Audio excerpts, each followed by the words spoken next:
வணக்கம். சிங்க மராட்டிய மண்ணில் கடந்த 50 ஆண்டுகளாக தமிழ்ச்சேவை, கல்வி சேவை, கலை சேவை, சமூக சேவை செய்து வரும் நவி மும்பை தமிழ்ச்சங்கத்தை பற்றிய ஒரு கண்ணோட்டம். நமது நவி மும்பை தமிழ்ச்சங்கம் அறக்கட்டளை ஆணையர் பதிவு பெற்றுள்ள ஒரு தன்னார்வ அமைப்பாகும். நமது நவி மும்பை தமிழ்ச்சங்கத்தின் முழு முதல் நோக்கம் தமிழ் மொழி மற்றும் தமிழ் கலாச்சாரத்தை மகாராஷ்டிர மாநிலத்தில் பரப்புவதாகும். இந்த பணியில் சங்கம் தன்னை முழுமையாக ஈடுபடுத்திக் கொண்டுள்ளது. சங்கத்தில் இலவசமாக நடத்தப்படும் தமிழ் மொழி கற்பிக்கும் வகுப்பு தொடக்கம் முதல் இன்று வரை சிறப்பாக இயங்கி வருகிறது. பல்வேறு அறங்காவலர் குழுக்கள், நிர்வாக குழுக்கள் மற்றும் பதவிகளையோ புகழையோ எதிர்பார்க்காத தன்னலமற்ற பல ஆயுட்கால உறுப்பினர்களின் சேவையால் நவி மும்பை தமிழ்ச்சங்கம் இப்பொழுது 50 ஆண்டுகளை நிறைவு செய்து மராட்டிய மாநிலத்தில் சரித்திரம் படைத்துள்ளது. கடந்த 1976ஆம் ஆண்டு சில தமிழ் ஆர்வலர்களால் தொடங்கப்பட்டதுதான் இந்த நவி மும்பை தமிழ்ச்சங்கம். அவர்களின் பெயர்கள் திரு எஸ் பாலகிருஷ்ணன், திரு PS பிள்ளை, திரு K பத்மநாபன், திரு D கோபால், திரு L மணிவாசகம், திரு M ராஜகோபாலன், திரு சிவராமகிருஷ்ணன், திரு J ராகவன், திரு VD நரசிம்மன் போன்ற நிறுவனர்கள் சங்கத்தை அதிகாரப்பூர்வமாக பதிவு செய்து சங்கத்துக்கு சட்ட தகுதியை பெற்று தந்தனர். சங்க நிர்வாகம் ஜனநாயக முறைப்படி தேர்ந்தெடுக்கப்படும் அறங்காவலர் குழு மற்றும் நிர்வாக குழுவால் சீராக நடைபெற்று வருகிறது. 2002ஆம் ஆண்டில் சங்கத்தின் கட்டிடம் கட்டப்பட்டது. கட்டுமான வேலையின் போது நிதி நெருக்கடி ஏற்பட்டது. தக்க தருணத்தில் ஆயுட்கால உறுப்பினர் திரு S பாலகிருஷ்ணன் அவர்கள் வழங்கிய நன்கொடையால் கட்டடத்தின் முதல் தளத்தில் பாலதிலகம் அரங்கம் உருவாகியது. அந்த காலகட்டத்தில் அறங்காவலர் குழு தலைவராக இருந்த திரு K ராஜகோபால் அவர்களும் நிர்வாக குழு தலைவராக இருந்த திரு N மகாதேவன் அவர்களும் செயல் துடிப்பு நிறைந்த குழுவாக செயல்பட்டு சங்க முன்னேற்றத்திற்காக பல அரிய முன்னெடுப்புகளை மேற்கொண்டார்கள். குழு உலக புகழ் பெற்ற கலைஞர்களை நவி மும்பைக்கு வரவழைத்து பல்வேறு இலக்கியம் மற்றும் கலாச்சார நிகழ்ச்சிகளை ஏற்பாடு செய்தது. அவற்றை அனைத்து மக்களுக்கும் இலவசமாக வழங்கி மகிழ்வித்தது. இந்த குழுவின் தொடர் முயற்சிகளால் நவி மும்பை தமிழ்ச்சங்கம் உலகளாவிய புகழ்பெற்ற தமிழ்ச்சங்கமாக உருவெடுத்தது. 2019ஆம் ஆண்டு கட்டிட விரிவாக்கம் மற்றும் புனரமைப்பு பணிகள் மேற்கொள்ளப்பட்டன.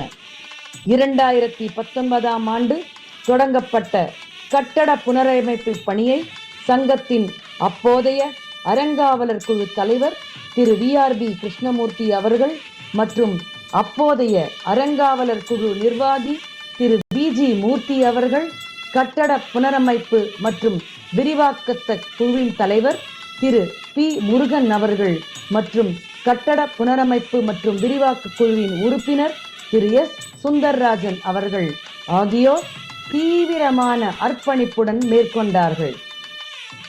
கொரோனா தொற்றால் ஏற்பட்ட சவால்களையும் பல்வேறு பொருளாதார தடைகளையும் எதிர்கொண்டு இந்த குழுவினர் 2ஆம் தள அரங்கம் மற்றும் தனிப்பட்ட அலுவலக அறை, வகுப்பறை ஆகியவற்றை கட்டி சங்கத்தின் கட்டிட புனரமைப்பை 2023ஆம் ஆண்டில் நிறைவு செய்தார்கள்.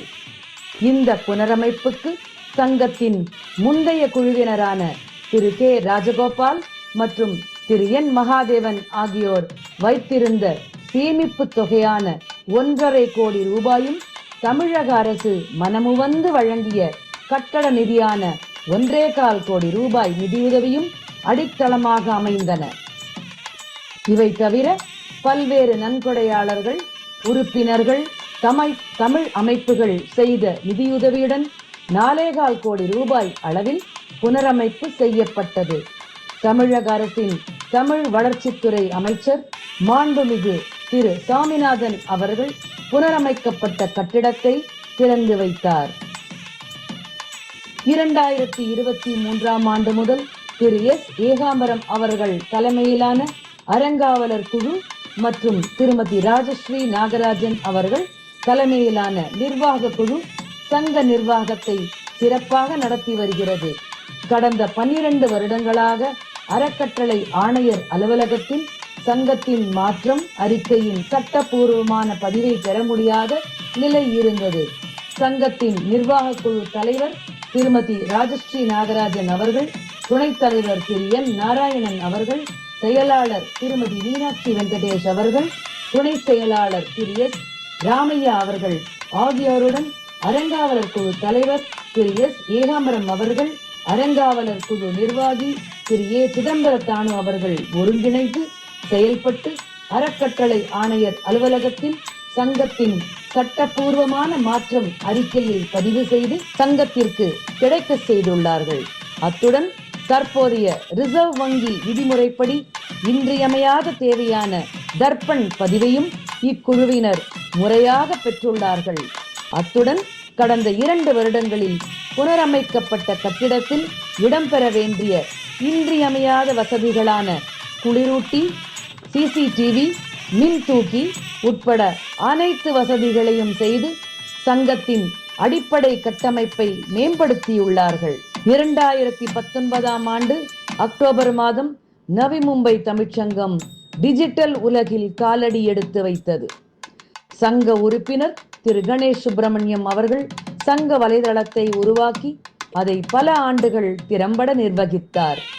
பின்னர் 2020ஆம் ஆண்டு சங்கத்தின் யூடியூப் தளத்தையும் திரு கணேஷ் சுப்பிரமணியம் அவர்கள் உருவாக்கினார். கொரோனா தொற்று காலகட்டத்தில் சங்கத்தின் கலை மற்றும் இலக்கிய நிகழ்ச்சிகள் அனைத்தும் திரு கணேஷ் சுப்பிரமணியம் அவர்களின் வழிகாட்டுதலின்படி வலைதளம் மற்றும் யூடியூப் மூலம் உலகளாவிய பங்கேற்புடன் நடைபெற்றன. அப்போதைய பொதுக்குழு கூட்டமும் திரு கணேஷ் சுப்பிரமணியம் அவர்கள் உதவியுடன் ஆன்லைனாக நடத்தப்பட்டது. தற்போது திரு எஸ். விஜயராகவன் அவர்கள் வலைதளத்தை புனரமைத்து சங்கத்தின் செயல்பாடுகளை உடனுக்குடன் வலைதளம் மற்றும் யூடியூபில் பதிவு செய்து நவி மும்பை தமிழ்ச்சங்கத்தின் அனைத்து செயல்பாடுகளையும் உலகளாவிய தமிழ் கூறும் நல்லுலகிற்கு தெரிவித்து வருகிறார். நவி மும்பை தமிழ்ச்சங்கத்தின் நூலகத்திற்கான தொடக்க கால பணிகளை திருமதி GS சரஸ்வதி ஸ்ரீனிவாசன் அவர்கள் செய்துள்ளார். கடந்த 20 ஆண்டுகளாக திருமதி சாவித்ரி ரவிசங்கர் அவர்கள் சங்க நூலகத்தை திறம்பட நிர்வகித்து வருகிறார். நூலகத்தில் தற்போது ஏறத்தாழ 3000 புத்தகங்கள் இடம்பெற்றுள்ளன. கட்டுரை, சிறுகதை, நாவல், சுய முன்னேற்ற புத்தகங்கள், ஆன்மீக நூல்கள் ஆகிய அனைத்தையும் ஒருங்கே கொண்ட நூலகம் உறுப்பினர்களுக்கும் பொதுமக்களுக்கும் இலக்கிய சேவை செய்து வருகிறது. சங்கத்தின் இலவச தமிழ் வகுப்புகள் சங்கம் தொடங்கப்பட்ட நாள் முதல் நடைபெற்று வருகின்றன. சங்கத்தின் தமிழ் வகுப்புக்கான ஆரம்ப கால முறைமைகளை திருமதி GS சரஸ்வதி ஸ்ரீனிவாசன் அவர்கள் ஏற்படுத்தினார். பின்னர் அமரர் திருமதி R ஜெயகாமாட்சி அவர்கள் ஏறத்தாழ 30 ஆண்டுகள் சங்கத்தில் தமிழ் வகுப்புகளை நடத்தி வந்தார். கடந்த 23 வருடங்களாக திருமதி R பேபிராணி அவர்கள் நேரடி தமிழ் கற்பிக்கும் வகுப்புக்கு ஆசிரியையாக சேவை செய்து வருகிறார். கடந்த 5 வருடங்களாக தமிழ் இணைய வகுப்புக்கு திருமதி கனகம் சங்கர நாராயணன் மற்றும் திருமதி இந்திரா அவர்கள் சேவை செய்து வருகிறார்கள். மிருதங்க அமைப்பின் குருவாக திரு MS பரமேஸ்வரன் அவர்கள் கடந்த 20 ஆண்டுகளாக மிருதங்க கலையை பயிற்றுவித்து வருகிறார். சங்கத்தில் திருமதி சீதாலட்சுமி, திருமதி கிரிஜா சேஷு, திருமதி சாரதா, திருமதி சரஸ்வதி சுப்பிரமணியம் ஆகியோர் கர்நாடக இசை ஆசிரியர்களாக சேவை புரிந்துள்ளார்கள். கடந்த 20 வருடங்களாக திருமதி மகாலட்சுமி ரகுநாத் அவர்கள் பாரம்பரிய கர்நாடக இசைக்கலையை மாணவர்களுக்கு பயிற்றுவித்து வருகிறார்கள்.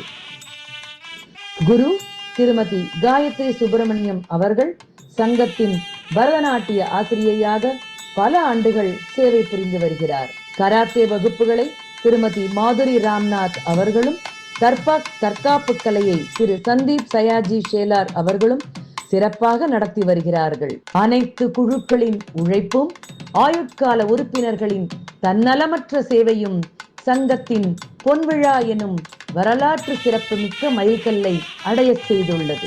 இப்பொழுது நவி மும்பை தமிழ்ச்சங்கம் ஆற்றி வரும் கல்வி, கலாச்சாரம் மற்றும் மக்கள் நலப்பணிகள்.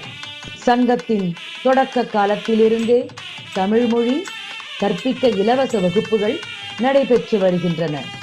மராட்டிய மாநிலத்தில் திருக்குறள் விழிப்புணர்வு பெருக நவி மும்பை தமிழ்ச்சங்கம் சங்க வளாகத்தில் திருவள்ளுவர் சிலையை நிறுவி சங்கத்திற்கு அருகாமையில் உள்ள சாலைக்கு திருவள்ளுவர் மார்க் என பெயர் சூட்டி சங்கத்தின் தரைதள அரங்குக்கு திருவள்ளுவர் அரங்கம் எனும் பெயர் சூட்டியுள்ளது.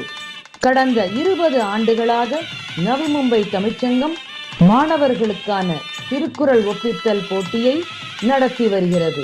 இந்தியாவின் சிறந்த தமிழ்ச்சங்கம் விருது மாலத்தீவு உலக தமிழ்ச்சங்கம் மாநாட்டில் வழங்கப்பட்டது. சிறந்த தமிழ்ச்சங்கம் விருதை தஞ்சாவூர் தமிழ் பல்கலைக்கழகம் வழங்கியுள்ளது. கௌரவ சம்மான் மகாராஷ்டிராவின் சிறந்த தன்னார்வ அமைப்பான இந்த விருதை நவி மும்பை தமிழ்ச்சங்கம் பெற்றுள்ளது. அனைத்து விருதுகளுக்கும் சிகரம் வைத்தாற்போல் நவி மும்பை தமிழ்ச்சங்கம் தமிழ்நாடு அரசின் 2014ஆம் ஆண்டுக்கான தமிழ்த்தாய் விருதை பெற்றுள்ளது. திருவள்ளுவர் விருது. இந்த விருதை விஜிபி உலக தமிழ்ச்சங்கம் பொற்கிழியுடன் வழங்கியது. கலைஞர் மு. கருணாநிதி அவர்களின் 100ஆண்டு விழா நிகழ்வில் சிறந்த தமிழ்ச்சங்கத்திற்கான தமிழன்னை விருதை சிவகுமார் அவர்கள் மாண்புமிகு அமைச்சர் வழங்கினார். 2025ஆம் ஆண்டில் நமது நவி மும்பை தமிழ்ச்சங்கத்தில் நடைபெற்ற சில வரலாற்று முக்கியத்துவம் வாய்ந்த சிறப்பு நிகழ்ச்சிகள்.